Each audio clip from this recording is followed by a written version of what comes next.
Maayong adlaw, iDocuers.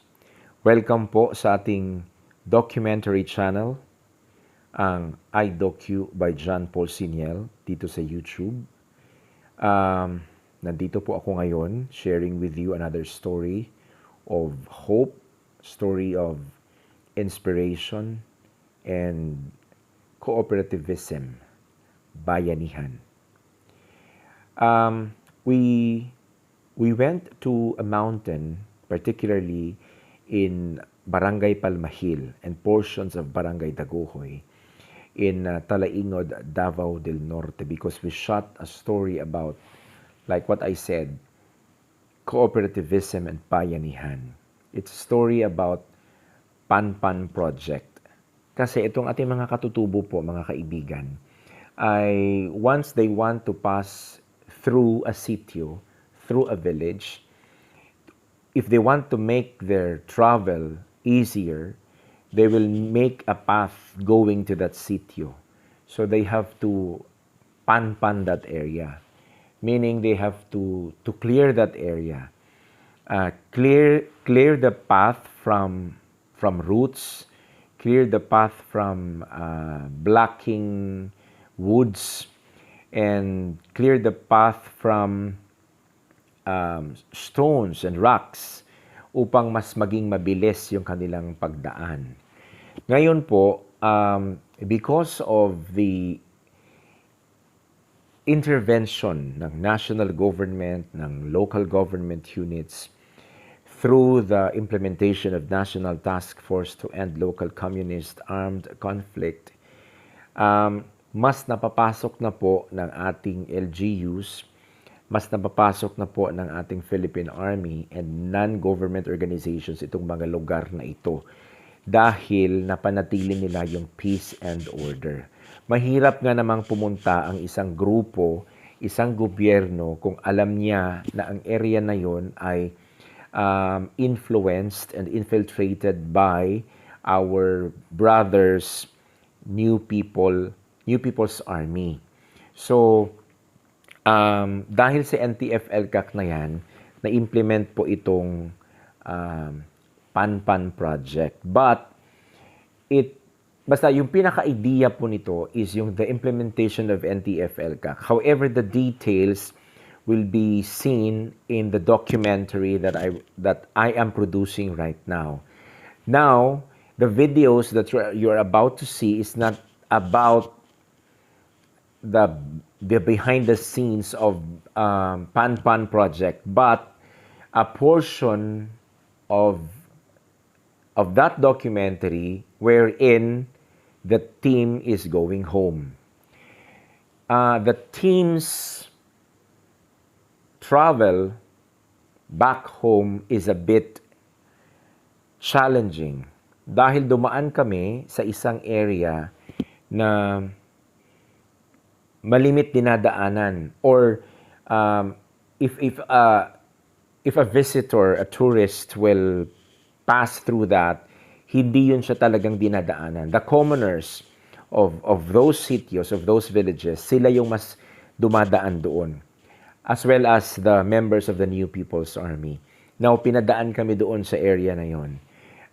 We diverted away. We did not pass through the Panpan dahil nga sabi nila hindi pa tapos and mas challenging yung area.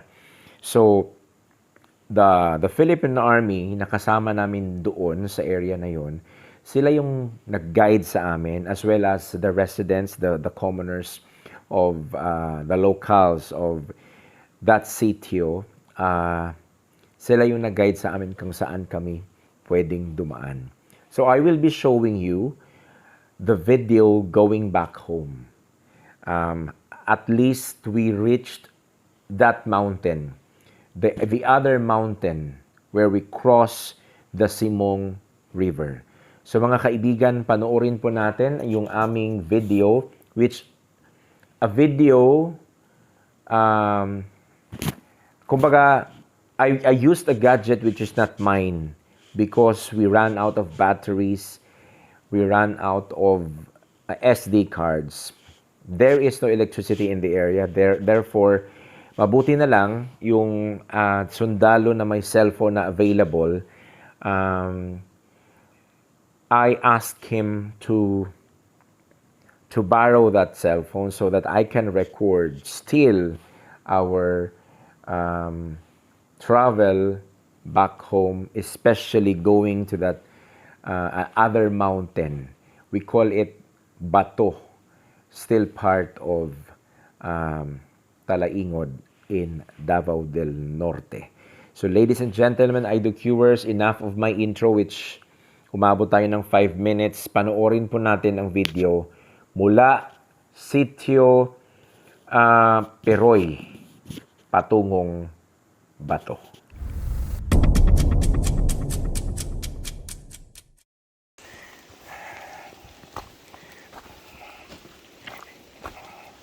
This is one big challenge for everyone who will traverse and try to reach this area, because you will have to pass by a very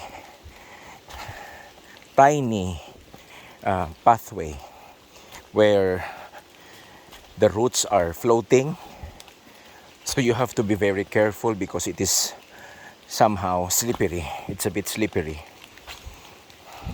That's why the residents of this place, our beloved indigenous peoples belonging to the MANOBOS tribe, are very eager in creating and constructing their road so they can easily reach areas where they can buy food, and they can also reach these areas where they can sell their abaca products or the raw abaca. So look at this.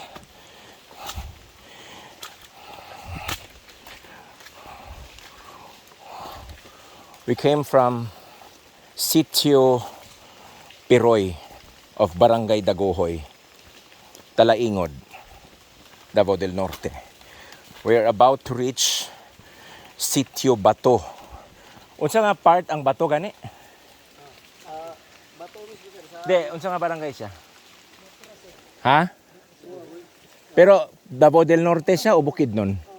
Davao del Norte Davao is part sir, pero ang Bato sir is known siya as tagpuan nila sir, kasi galing doon na sitio sa Pinanaan, and then galing dito sa Micarais. Magsasalubong sila ng sitio 39 and then sitio Pungpong. Diyan sila nagtatagpo sa vicinity Bato. So basically it's part of Davao del Norte. Yes sir. Okay. Part. Okay. So part siya ng Davao del Norte. We are going to Bato, part ng Talaingod, Davao del Norte. Look at this. It's amazing. We can still see tall trees. Lawaan so ini. Lawaan. And ito po ang napaka-challenging dahil kailangan naming bumaba and we will cross a river. Unsa nga sapa gani dato ang atong tabukon? Simong River. And after crossing a river, we will have to climb up towards Bato. Look at this. Ito po ang itsura ng isang gubat na hindi pinutol yung mga kahoy, yung mga punong kahoy. We're still hopeful and we believe na sana manatili pa rin itong mga kahoy na ito dito.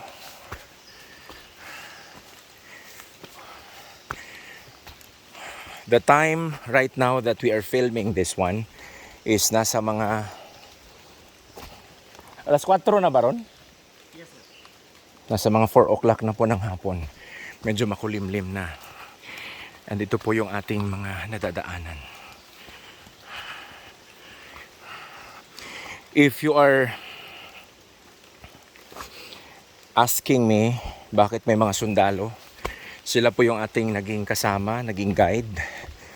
So we can reach the story about the Panpan project. In fact, I am using one of their cell phones dahil I ran out of SD cards, I ran out of batteries, and we can't charge so easily. Since one of them, corporal naman ka sir, no? PFC Mayordomo is having a cell phone with like this, the cell phone that I'm using right now. Nagagamit natin ito. So, di ba? Ito pong mga nilalakaran natin. Ito po ang nilalakaran din po ng New People's Army. And some of them have surrendered already to the Philippine government, especially to the Philippine Army. So, you can't even step on the soil because the roots are floating. And ayan po. Ito yung mga kahoy na hindi naabot ng laging concessionaire before, and they're still growing. But the Panpan project, the Panpan road that we are filming, hindi po ito ang daanan.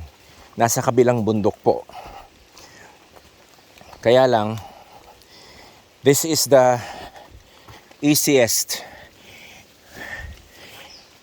na madali tayong makaabot doon sa bato. Gagaya ng sinabi ni Private First Class Mayordomo, the bato area is parang convergence area lang. Hindi siya isang village.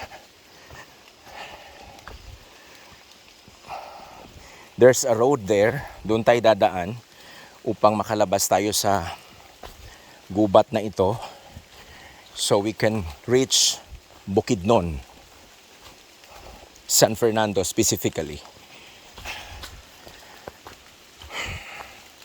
Mainam yung pababa, docuers. It's very comforting kasi hindi ka hihingalin. You just have to be very strong every time you land. Kasi kung mahina ang tuhod mo, pwede kang matumba. O sa Bisaya pa na, pwede kang malukapa. Diba?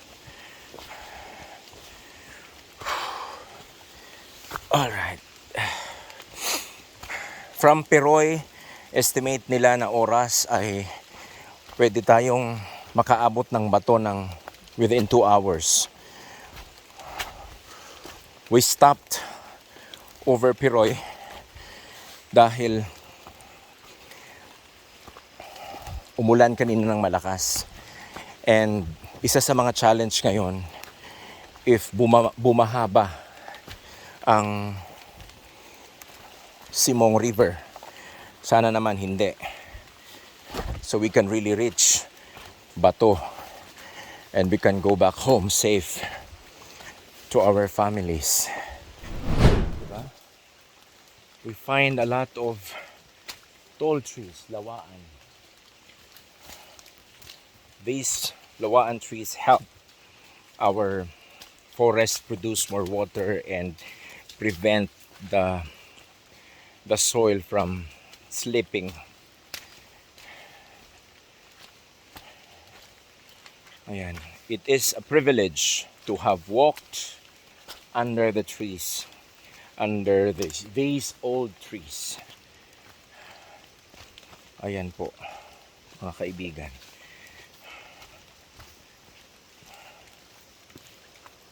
Ganito po katirik.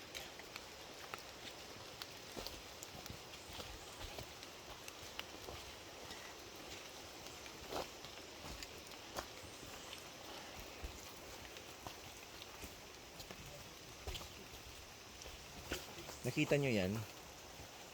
meron po kaming kasama na nagdadala ng generator. We have to bring one set of generator kasi nga walang kuryente dito. And dahil ito tayo naman po hindi mayaman, we don't produce a lot of batteries. So we need to have that. So every time we experienced yung parang nalobat yung ating cellphone, immediately we can charge. However, naubos na po yung gasolina. So ito na lang, cellphone na lang yung aming ginamit.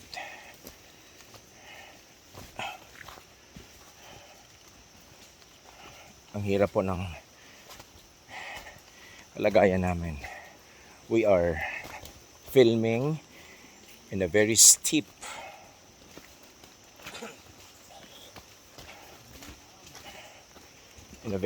road. Ito po yung aking mga kasama. Here they are, taking some rest. These are the 2 calf goose of under the 56th Infantry Battalion, and ang hayahay sa karon because he's not filming, Sergeant Carl Fandinho, our videographer, and CTG in the house. yes, si Corporal CTG. Ano CTG, sir? Katagatan. Katagatan. Okay. Sorry.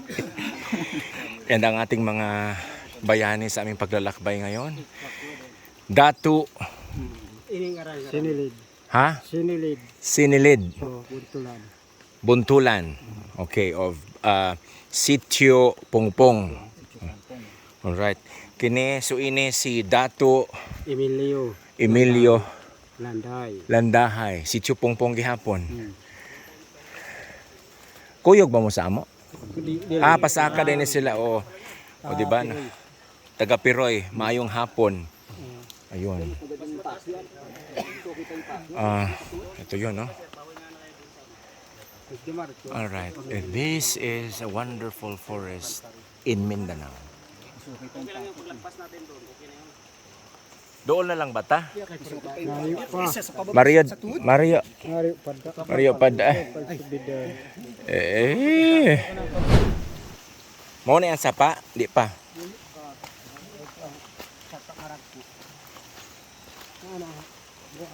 Sa unahan. Na din highway. Tinuturo-turo lang po nila yung area na pupuntahan namin. Pag tinuro po ng kamay, ibig sabihin malapit-lapit na lang yan.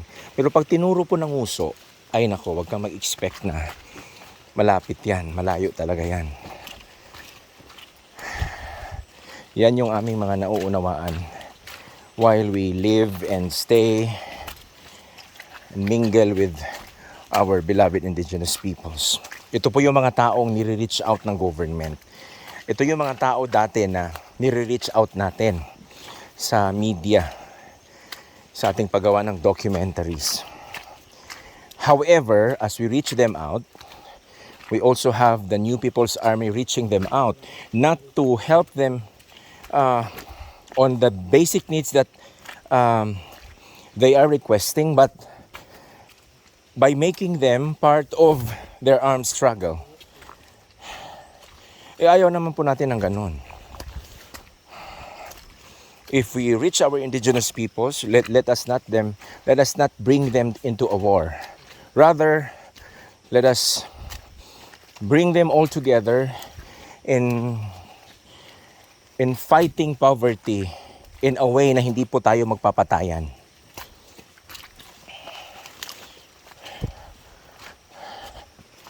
And ito pong pagpasok, kahit kami po ay naka-benefit sa National Task Force to End Local Communist Armed Conflict or NTF-LCAC, because we can easily penetrate all these places dahil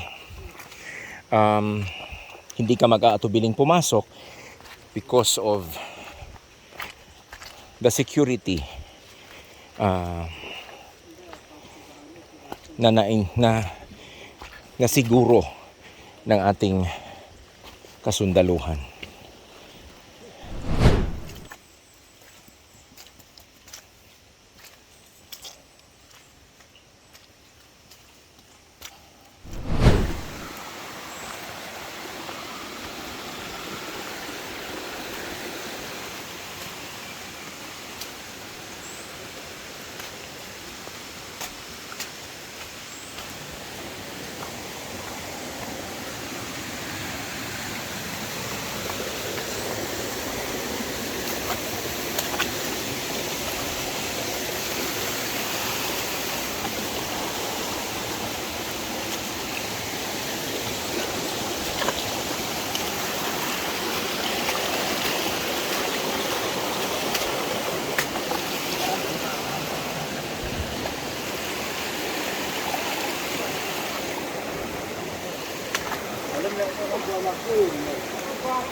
Mau pian hapon. Agi kami ha. Sige, Dats.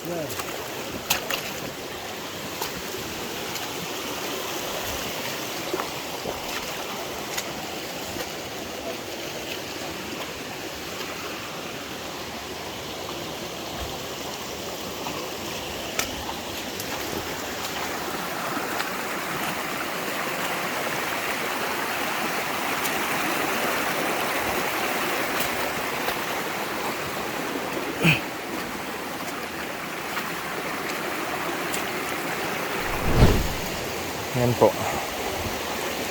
This is Simong River.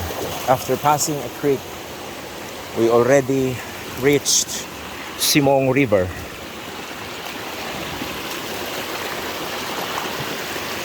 Medyo tsokolate yung tubig.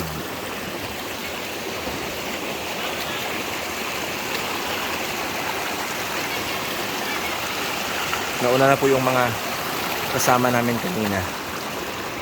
So, dato, pagunit ko.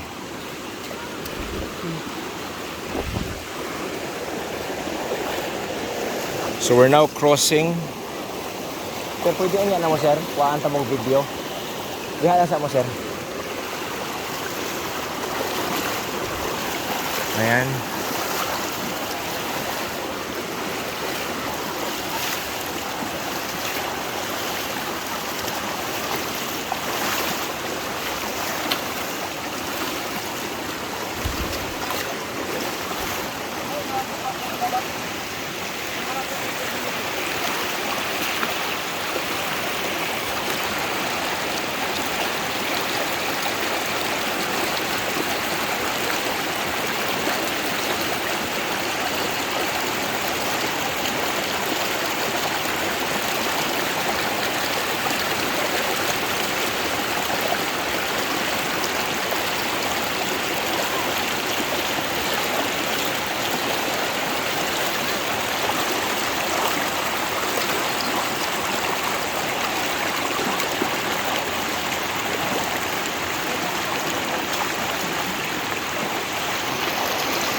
Babay ba talaga?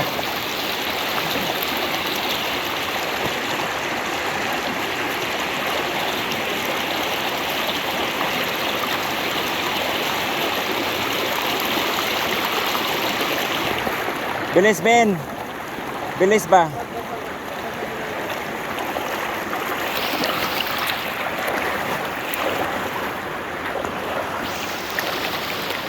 Diha ta mo agi?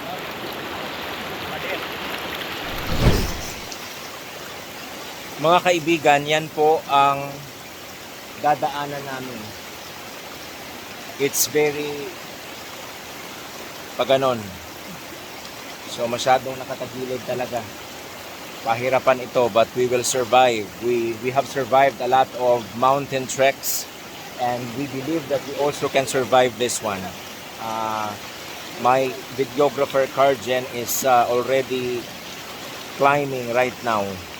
Ayan po. Now, you will witness how hard it is for our tribal people to pass by roads just to reach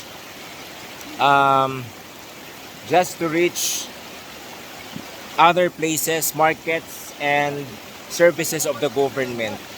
So, yun pong 20 million para sa isang barangay for Talaingod, it's in fact kulang. So, we hope that they can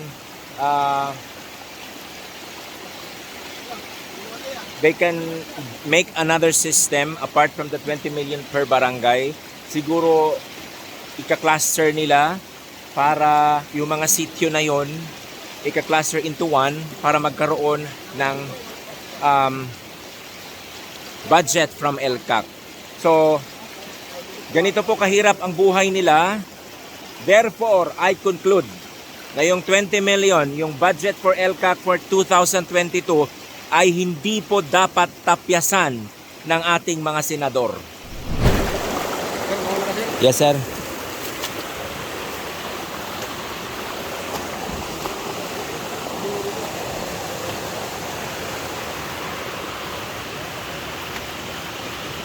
Ito po yung loose rocks. So, if consecutive yung ulan, pwede itong mag-landslide, sabi ng ating mga kaibigang katutubo.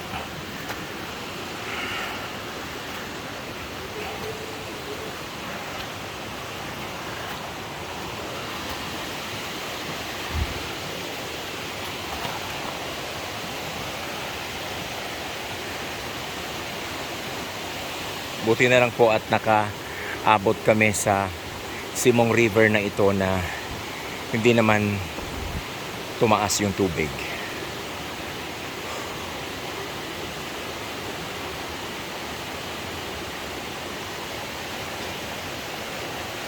So, paakyat na po sila. I also have to climb. Kaya hindi ako sagabal sa daan.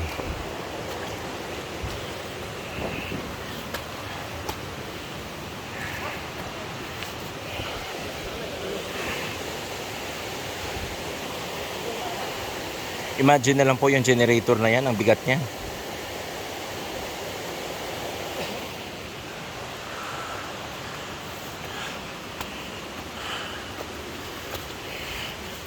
Lahat po ng gagawin namin is climbing for this afternoon. It's all about climbing. Whew!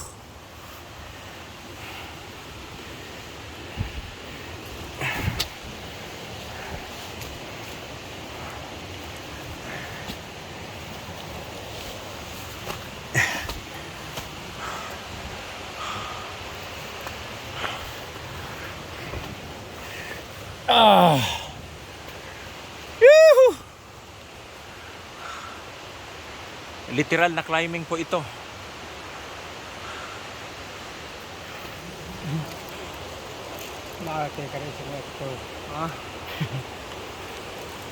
Mabuhat no doisok.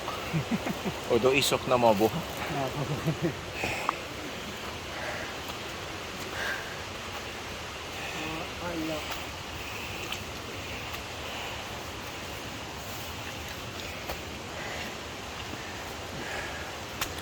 Ano Ben? Ano mga pangyayari? Ha? Bayaran ng pera ko. Para sa bayan. May nauna na sa amin, no? Bilis nila.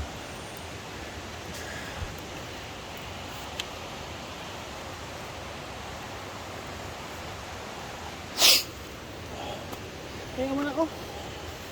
Mauna ako, ha? Malaking tulong po itong mga ugat dahil nahahawakan namin to pull ourselves up.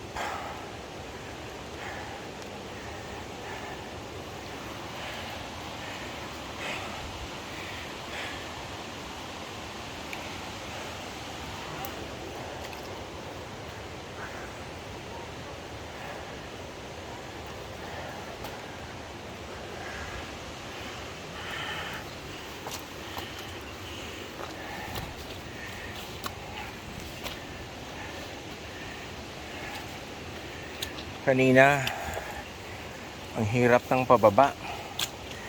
Mahirap din yung paakyat. Maputik pa.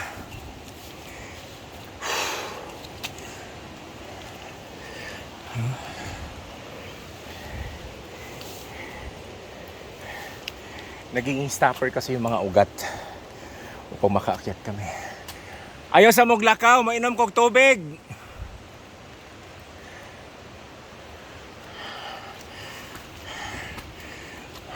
While climbing this mountain po, napag-alaman namin na meron pong namatay dito na sundalo dahil sa masyado siyang challenging yung pag-akyat. Tapos they climbed under the heat of the sun and something happened to that soldier. Buti na lang sa amin ngayon, hapon na, malamig ang panahon, so nakakaya namin yung init ng katawan. Hindi masyadong init na lang ng katawan lahat. Nakakapagod po.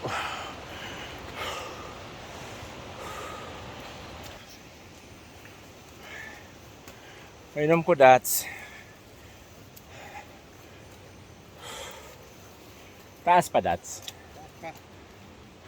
Taas pa daw.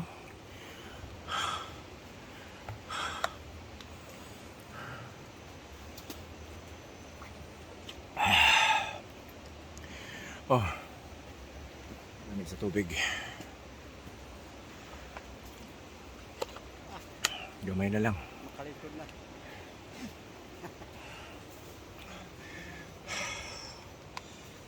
Si Dato may nagdala sa kong gamit.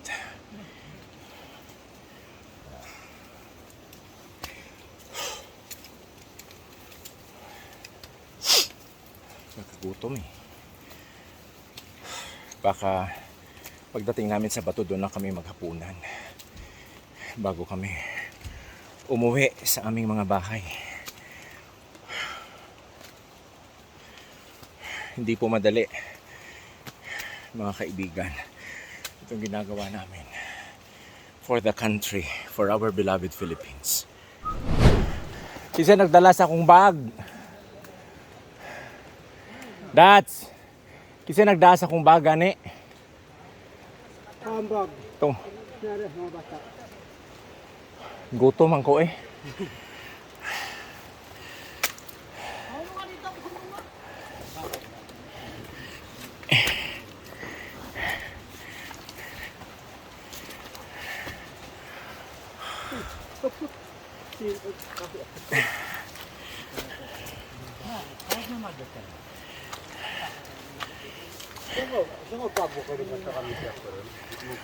Maayong hapon, Dato.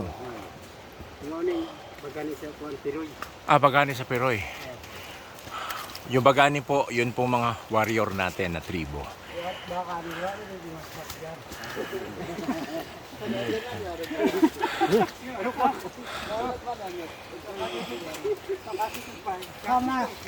Kama nakalo po ka namin nagtapo. Na kayo? Kasi yung buwari niya. Dato, ipaatuan tong bata. Kaon kong biskwit. Boy, oo, boy, candy. Tinaw ko yun. Kuyoy!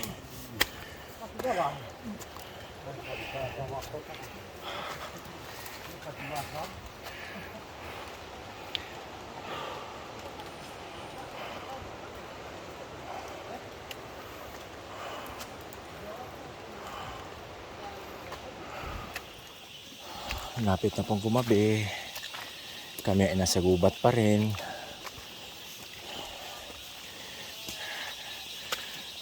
Madilim na po. It's already past 5 o'clock. We're still in the forest. Kaya kitang-kita nyo naman, makulimlim na po. So, hindi pa kami nakakalabas ng gubat.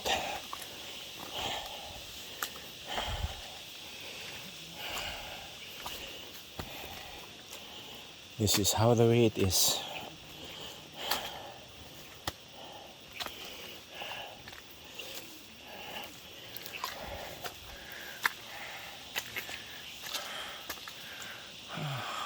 Taas pa yan. Yun po ang level ng aming aakyatin. Foggy na po ang some portions ng ating nilalakbay.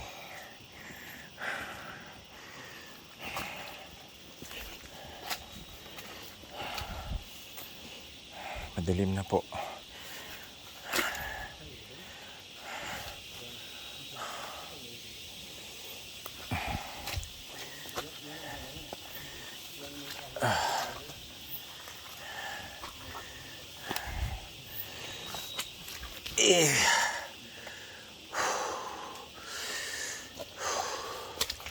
Medyo maliwanag na doon sa unahan. Baka makakalabas na kami.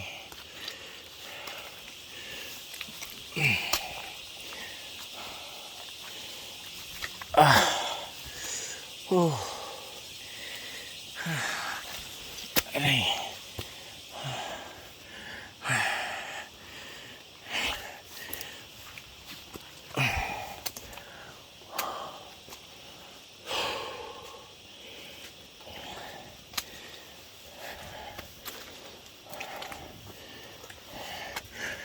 Aray. Nako, yun pa po. Tuk-tuk pa siya. Tuk-tuk pa rin.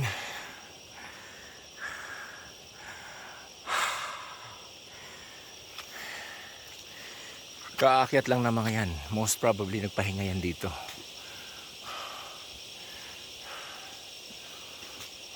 Woo! How do you feel, sir? Okay lang? Serbisyo pa rin? Oo. Malapit na. Yan na lang sa taas. Isang bugahan na lang. Naabot na natin yung sitio ba ito? Okay. Nandiyan na naghihintay yung sasakyan natin. Yes, sir. Okay, IDOCUers, the one speaking is Major Bumanglag, the Executive Officer of 56 Infantry Battalion, Philippine Army. Siya po yung naging kasama natin sa ating paglalakbay mula sa kanilang batalyon hanggang dito. Hanggang makabalik tayo sa kanilang batalyon. So, we will climb that mountain again. Oo eh, mai-inspire ka.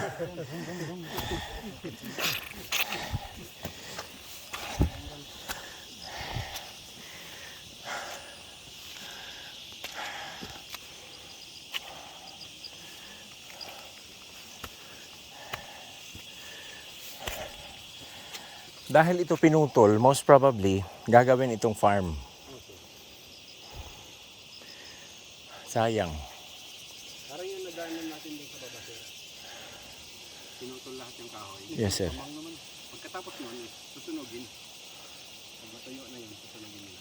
At saka tatanan na palay. My God. Yun po ang nature ng ating tribo dito sa mga bundok na ito. Kung maulan po ito, masyado po itong madulas.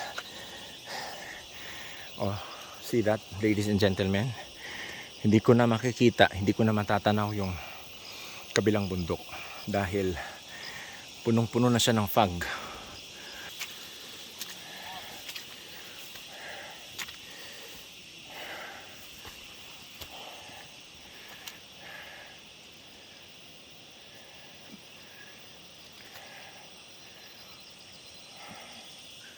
O ayan, IDOCUers, napanood nyo na po ang videong iyon.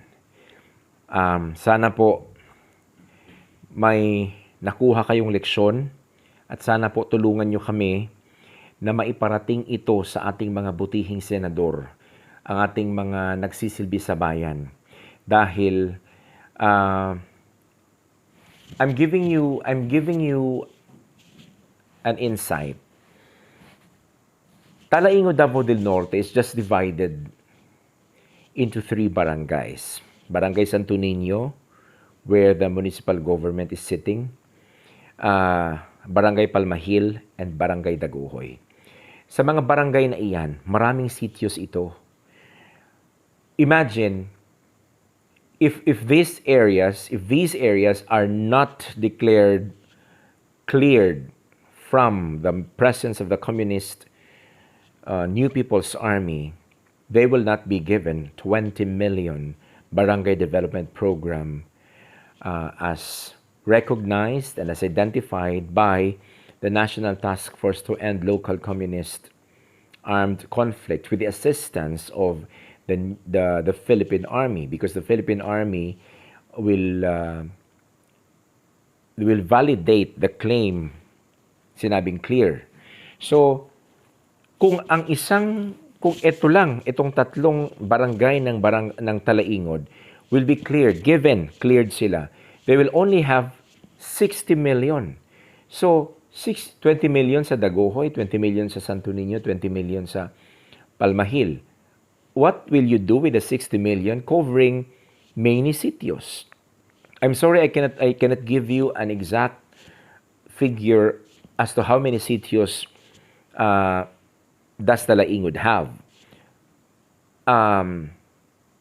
So, if 20 million lang sa isang barangay, pagpalagay natin, Barangay Palmahil, sa isang barangay, yung 20 million, hindi naman ako taga-DPWH, hindi din ako inhenyero, pero you can compute and you can calculate na talagang kulang yung 20 million na yan sa nilakad po namin, na ang dami pong sityo yung aming nilakad. Coming from sityo na Silaban o Barangay Palmahil, dumaan kami ng Bugni, dumaan kami ng Sambolongan, dumaan kami ng Laslasakan. So, 3 sityo na yan.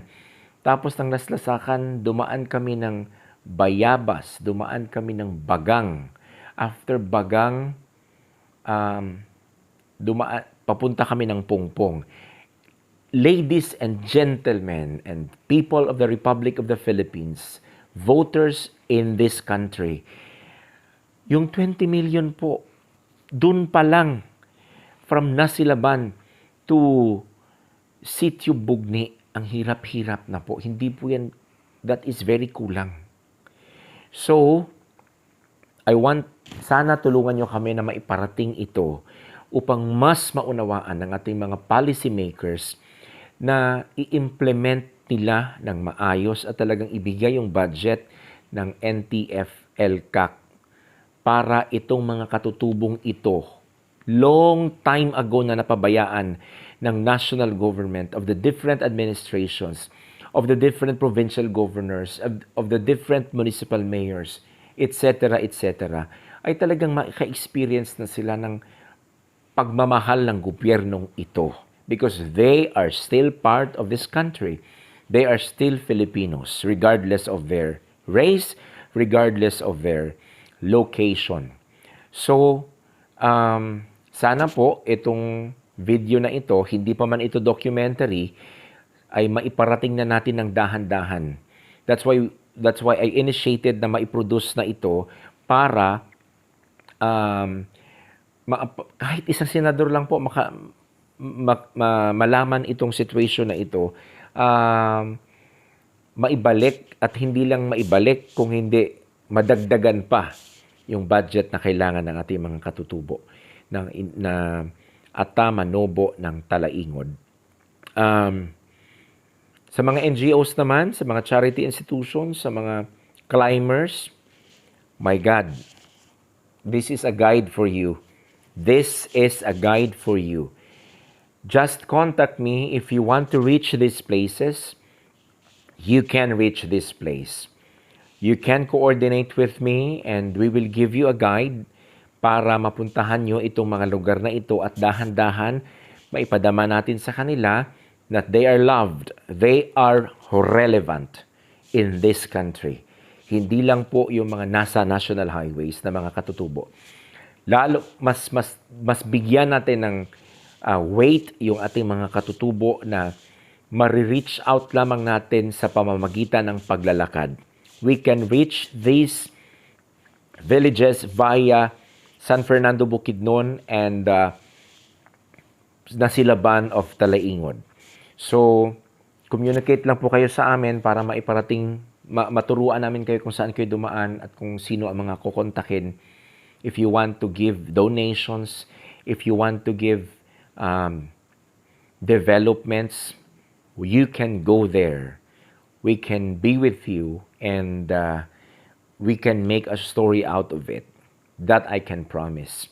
And watch out for the documentary, the Panpan project ng ating mga katutubo. Actually, this is a collaborative efforts. Ang documentary na Panpan project, collaborative efforts ng 10th Infantry Division ng Philippine Army, headed by their commander, Major General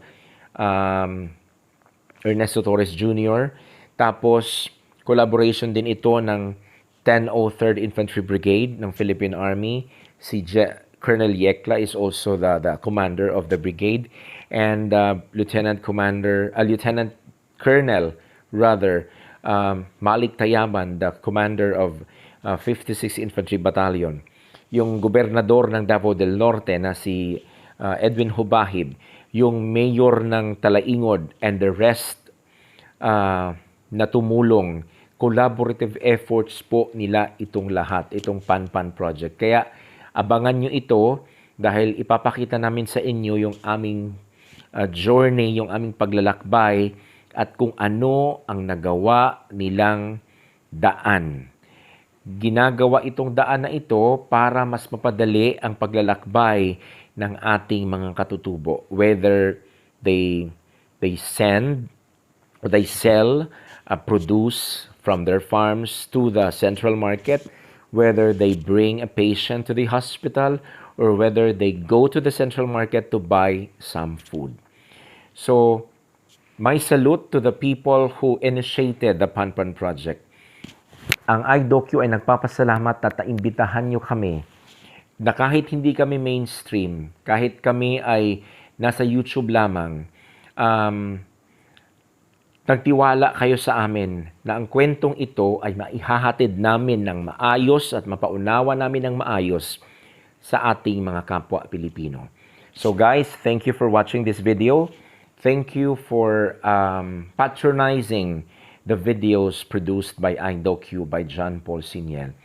Sa inyo pong lahat na hindi pa nakapag-subscribe, please po subscribe to our YouTube channel, iDocu by John Paul Siniel.